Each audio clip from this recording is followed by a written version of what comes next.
je suis Joanne Van Raaf, lectrice, autrice, éditrice de romance. Et pendant tout le mois de mars, j'ai parlé de mon roman Renaissance, qui est un enemies to friends love, a slow burn.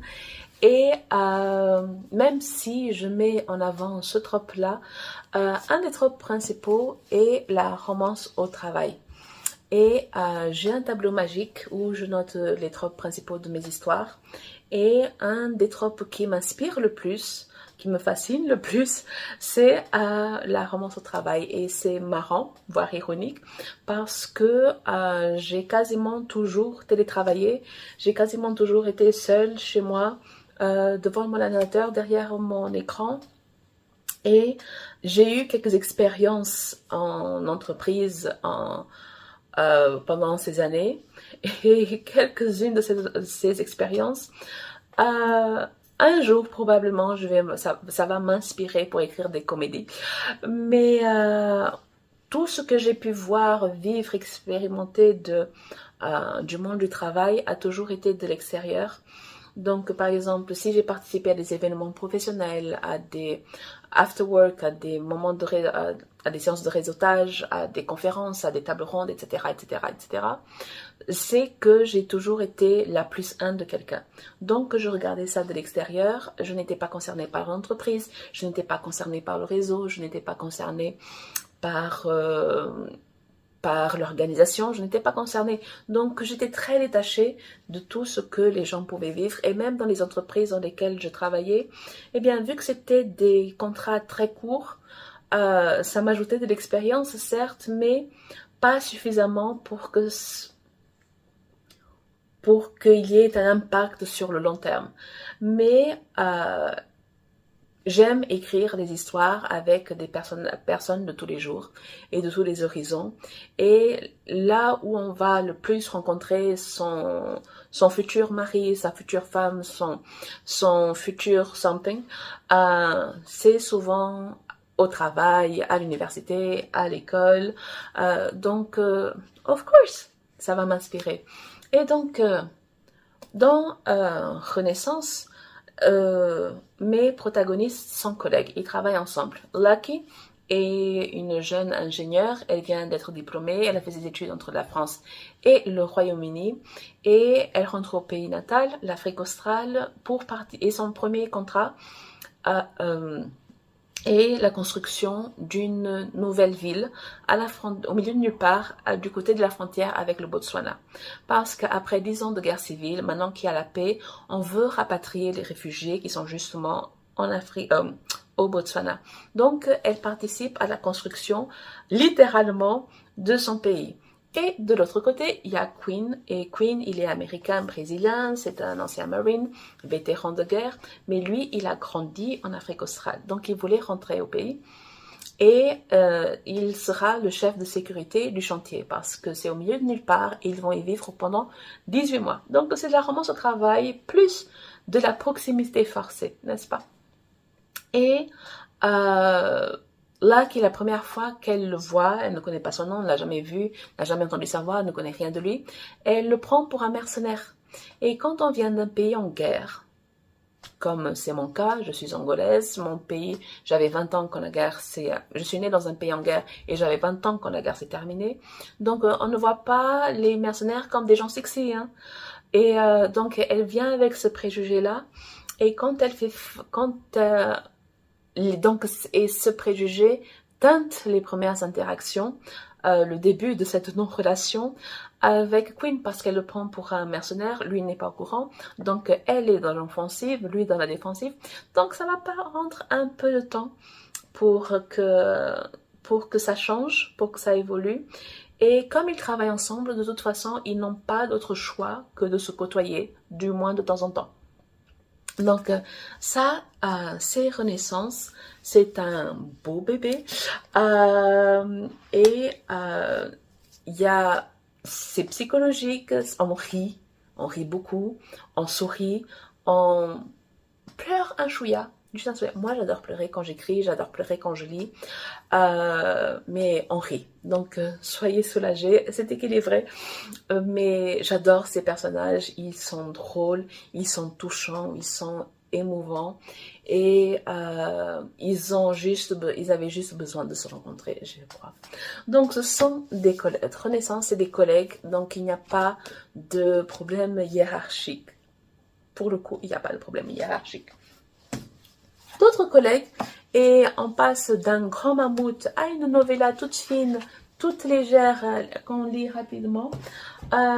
C'est un très grand soleil d'été dans le ciel londonien. Pourquoi faire court quand on peut faire long? Et c'est une histoire courte, légère, ça frôle la comédie romantique. Et c'est l'histoire de Summer. Summer est une jeune femme qui travaille dans une start-up qui lutte contre le cyberharcèlement. C'est une modératrice et elle n'aime pas se faire remarquer, elle n'aime pas être le centre d'attention. En plus, elle est grande, elle a 1,80 m, elle est métisse avec les cheveux très blonds. Et donc, elle ne peut pas ne pas être vue, mais elle fait tout pour devenir transparente, pour être invisible. Mais à un moment, elle est distraite en train de répondre au message de ses sœurs. Elle est la dernière de 4 et elle a une tasse de thé à la main. Because she's British, you know. Et distraite qu'elle est, elle fonce droit vers un mur organique et elle verse la moitié de son thé sur la chemise blanche immaculée d'Ifan, qui est un des cadres de la start-up. Et c'est au milieu de l'open space, donc tout le monde voit, tout le monde se marre, tout le monde, voilà. Et Summer est mortifiée. Elle est absolument mortifiée. Du genre, elle ne veut pas être le centre de l'attention, mais s'il fallait faire autrement, elle aurait préféré, quoi. Du genre, waouh. Et du coup, maintenant que tout le monde sait qu'elle est là, qu'elle existe, on l'a vu, il y a des gens qui font des paris. Du genre, est-ce qu'elle va tomber sous le charme d'Ifan, parce qu'Ifan est la coqueluche, c'est pas une maladie, c'est la coqueluche de l'entreprise, etc. C'est le beau gosse du coin, du genre, même les collègues directs, les autres modératrices qui sont à la table de Sam, sont là, mais il est tellement mignon, du genre, mais elle est là, oui, non, mais moi je ne baffe pas devant les hommes. Je suis mammifère, mais pas tant. Et donc, tout le monde va de son pari. Oui, parce qu'on peut travailler dans une start-up qui lutte contre le cyberharcèlement, mais avoir des comportements très cons. Et contrairement à d'autres histoires où il y a quelqu'un qui prend un pari mais ne dit pas à l'autre, là, Ifan va se tourner vers Summer. Il dit, il se passe ci, il se passe ça. Et est-ce que ça te dirait qu'on fasse semblant de tenir le pari? Et elle fait, bon ben pourquoi pas. Et ils vont commencer à se fréquenter en dehors du travail, à discuter, etc. Et Sam va découvrir que Ifan est un psychorigide du thé. C'est un gentleman psychorigide du thé. Il prend le tea time très très très au sérieux. Et donc ça va commencer comme ça. Il n'y a pas d'emprise, ce n'est pas une question hiérarchique. Même si Ifan est cadre, même si elle est juste une des modératrices, et lui n'est pas le boss, il est dans l'open space avec tout le monde. C'est un salarié comme tout le monde, donc il n'y a pas ce déséquilibre de pouvoir, il n'y a pas de flou, de limite, etc. Donc ils sont juste collègues. Et ils vont donc pendant le temps d'un été à Londres, parfois il fait beau, parfois il fait pas beau, ils vont apprendre à se connaître et Ifan va voir en Summer quelque chose qu'elle ne voit pas. Et comme je disais, c'est léger, c'est mignon, c'est une novella. Je pense que c'est dans les 20-25 000 mots. C'est combien de pages déjà cette affaire? C'est 120 pages. Donc ça se lit très rapidement. Si vous avez besoin de plus de sucre, parce qu'il y a des milliardises en même temps, ils prennent le thé. Donc il y a un peu plus de sucre que mes autres histoires. Et voilà, on peut passer un très bon moment. Et ça se glisse. C'est léger, ça ne pèse pas. Ce n'est pas une brique. Donc ça, c'est un très grand soleil d'été dans le ciel londonien. Ensuite, on a Baigné de Nana Rome. Ceci, la première couverture, c'est publié aux éditions Bookmark et ça a changé de label. Donc, on a changé de couverture, mais l'histoire n'a pas changé. Donc, Baigné de Nana Rome, c'est l'histoire de Patrice. Patrice, c'est un jeune homme de 26 ans qui vient d'hériter de sa petite sœur à la mort de leurs parents. Et comme il est vigile de nuit, il cherche un travail de jour parce que il est crevé. Il est émotionnellement crevé, il est physiquement crevé. Il travaille la nuit, il a besoin de ses voisins pour qu'il garde un œil sur sa petite sœur pendant qu'elle dort. Il dort très mal, il est toujours alerte, donc il n'en peut plus. Il ne peut plus, il cherche donc un travail. Et une de ses meilleures amies dit qu'elle prend des cours de cuisine entre midi et 2, c'est offert par son entreprise. Et la chef qui donne les cours est à la recherche d'un assistant ou d'une assistante. Et Patrice dit que bon, il est grand, il a 2 mètres, c'est un grand gaillard, il est costaud, etc. Imaginez Teddy Riner. Hein. Ah, donc il est costaud, il se dit, mais qu'est-ce que je vais faire dans un atelier de cuisine, du genre, il cuisine pour sa sœur, mais c'est pas ce qu'il préfère, quoi. Donc, mais il a besoin du travail. Et donc, il y va et son ami a toujours dit, oui, ben, Dan a besoin d'aide parce que Dan va écrire un livre de recettes, donc Dan a besoin que quelqu'un s'occupe de ses archives, etc. Mais sa meilleure amie n'a jamais dit que Dan était une Dan, que c'était pas un Dan. Donc, ils sont en train d'attendre devant l'atelier et il y a une femme, quinca, cheveux blancs, qui débarque et Patrice la trouve extrêmement sexy. Et il se dit, ah ben si je n'avais pas toutes ces responsabilités, si ce n'était pas le contexte, etc., je pourrais aller la draguer. Et cette femme quinca, sexy, etc., qui débarque, eh ben c'est Dan, of course. Et donc Patrice, qui est quelqu'un de très sérieux, ben, il essaie d'étouffer tout de suite son attirance. Il a besoin du job, pas besoin de la patronne. Donc, c'est quelqu'un de très sérieux. Donc, il va faire en sorte vraiment de respecter les limites, de ne jamais montrer son intérêt, de ne jamais, ça ne sera jamais flou de sa part. Donc, il essaye de tuer son attirance, même si l'attirance continue de bien vivre en lui. Et de son côté, ben Dan aussi est très intéressée par cet homme-là, mais même si elle est plus flex, plus légère à propos de frontières, de limites, etc., elle s'en fout un peu, mais elle respecte la distance qu'impose Patrice. Donc de toute façon, elle a sa vie sexuelle, même si elle est très intriguée par ce jeune homme, et elle était déjà très intriguée par ce jeune homme, mais quand Maya, la petite sœur de 5 ans, débarque pendant les vacances scolaires, les deux ensemble, je crois que Dan, elle est du genre, elle était déjà très intéressée, mais là, les deux ensemble, ce duo ensemble, l'attendrit, la touche, etc.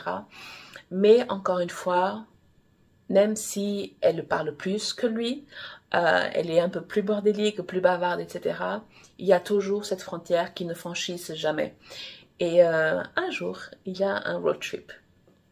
Et pendant ce road trip, mais il y a ce côté où c'est un CDD.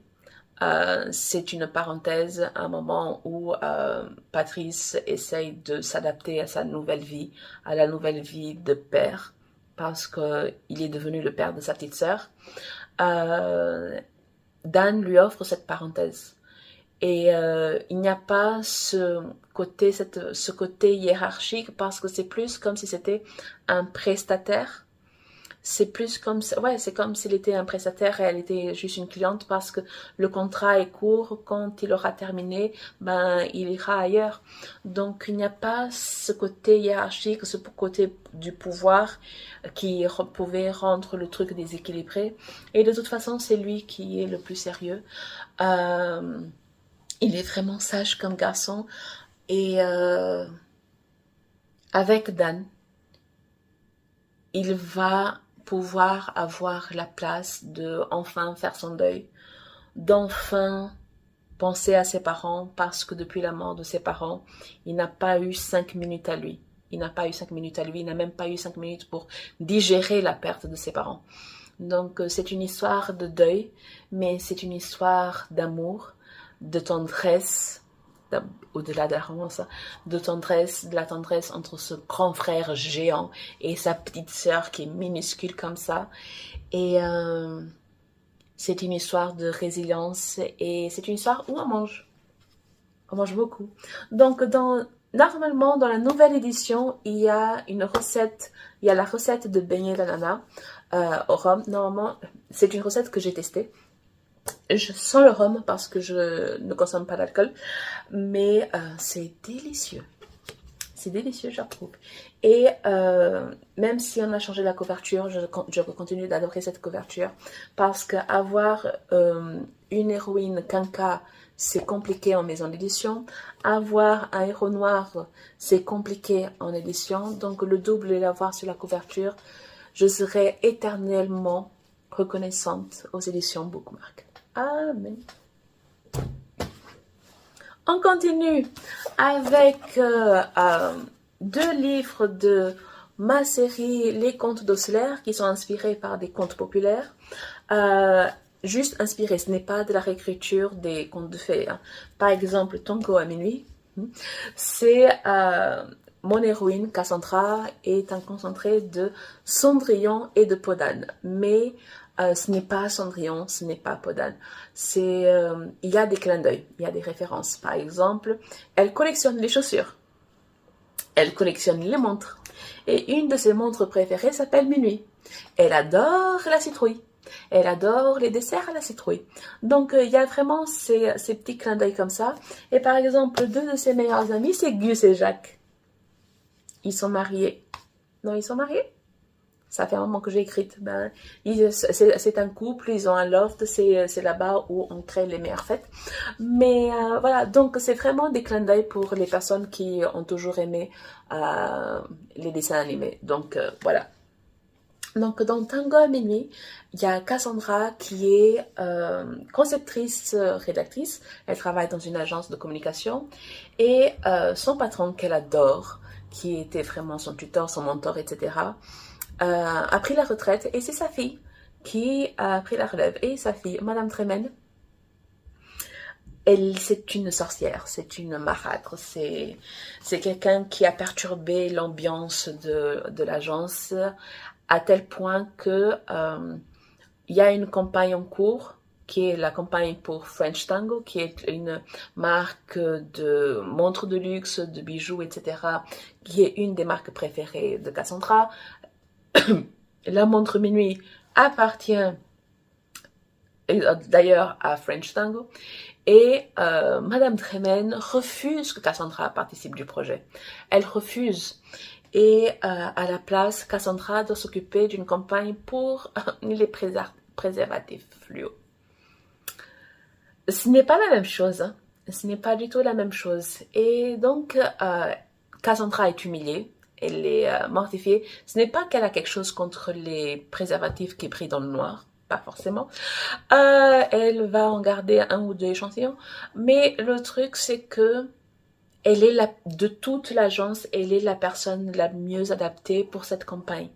Elle est cliente, elle porte ses bijoux, elle porte ses montres, elle connaît la marque par cœur, elle collectionne en plus les catalogues, donc elle sait de quoi elle parle. Et Madame Tremen a fait « Niet, tu ne le feras pas ».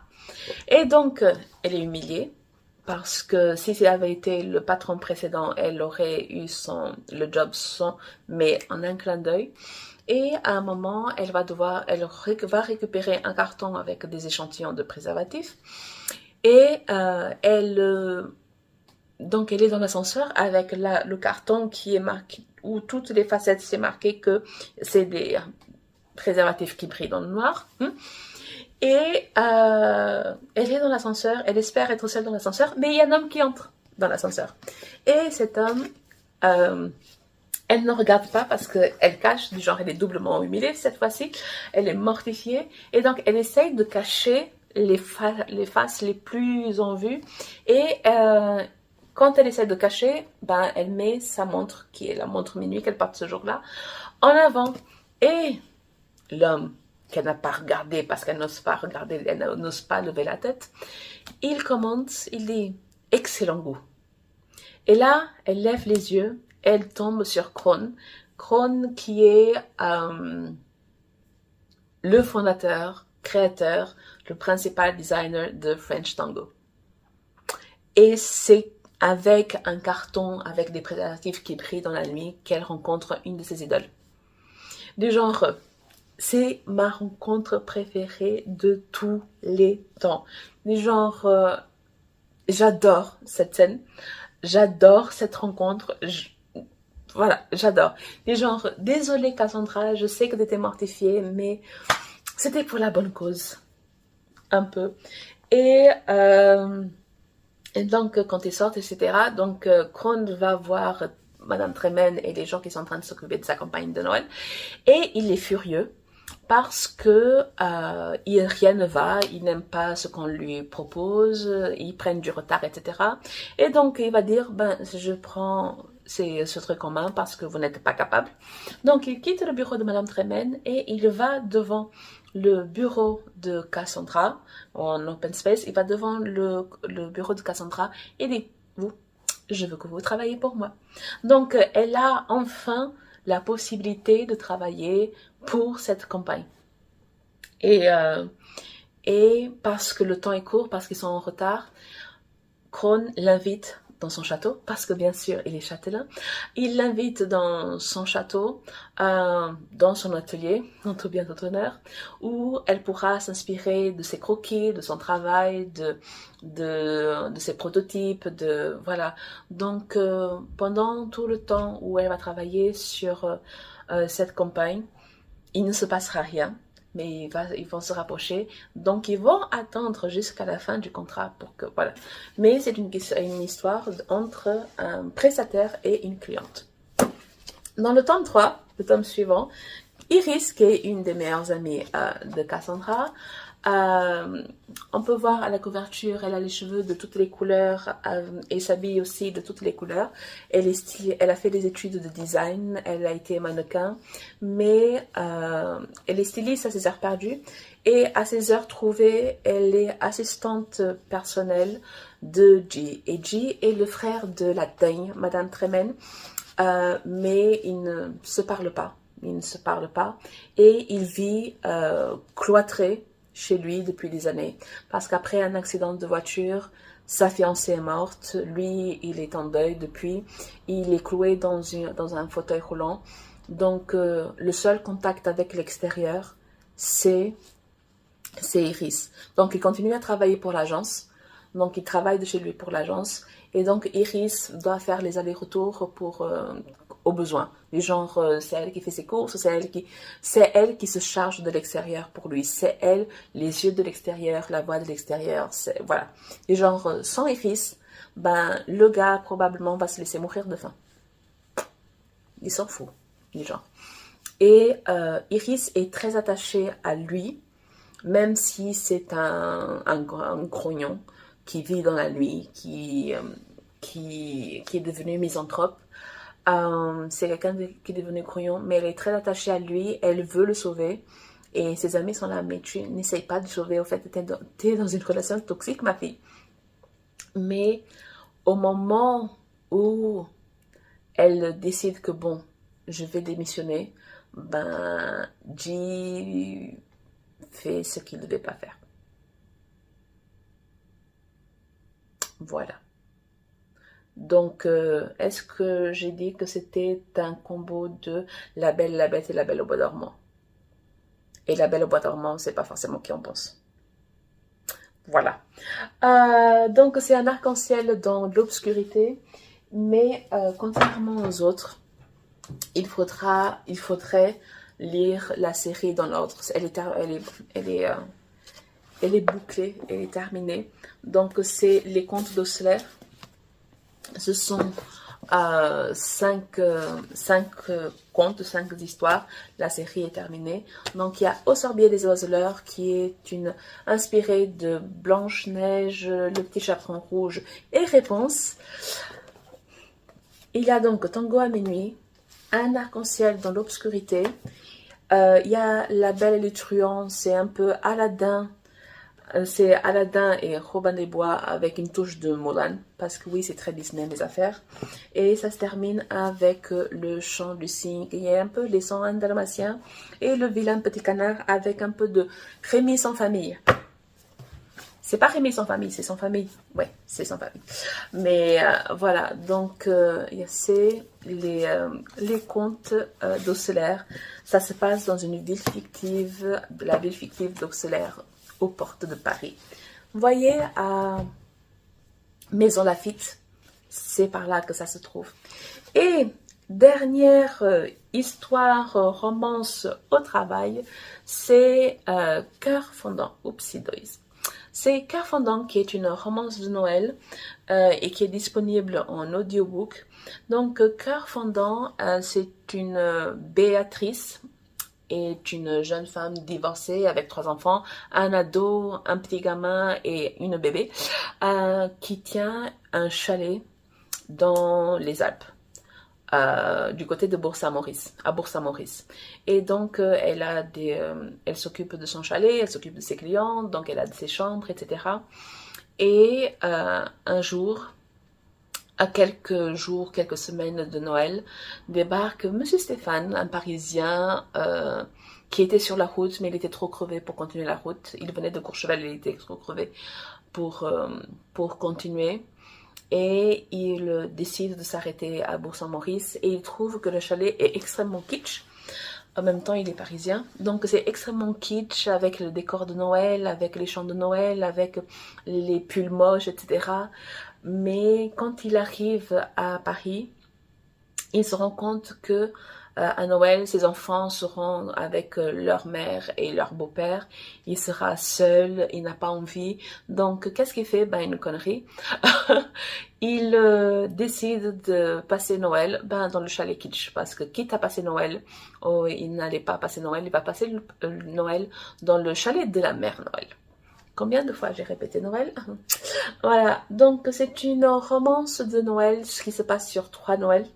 Donc on prend vraiment le temps et c'est vraiment un côté comme le chant de Noël de Dickens, parce qu'on a besoin de trois esprits de Noël, donc on a besoin de 3 Noëls. Il est très grincheux, il est insupportable comme gars, un peu misanthrope, du genre il se met tout le monde à dos. Et Béatrice va faire de son mieux parce qu'il est en train de payer, mais jusqu'à quand? Et voilà, c'est vraiment le côté grincheux, optimiste. Et pourquoi une romance au travail? Ben parce qu'elle est la propriétaire du chalet et lui c'est un client. Et c'est un client qui va être un client régulier sur les 3 ans. Voilà, donc il sera très très très régulier. Pas sur 3 ans, sur 2 ans. Parce que on commence avec Noël, on termine avec Noël. Donc c'est Cœur fondant. Avant, ça s'appelait Cupcake au cœur fondant parce que c'était dans l'univers de Beignets d'ananas au rhum. Mais voilà, donc encore une fois, il n'y a pas de déséquilibre de pouvoir. Donc à n'importe quel moment, Béatrice peut le mettre à la porte.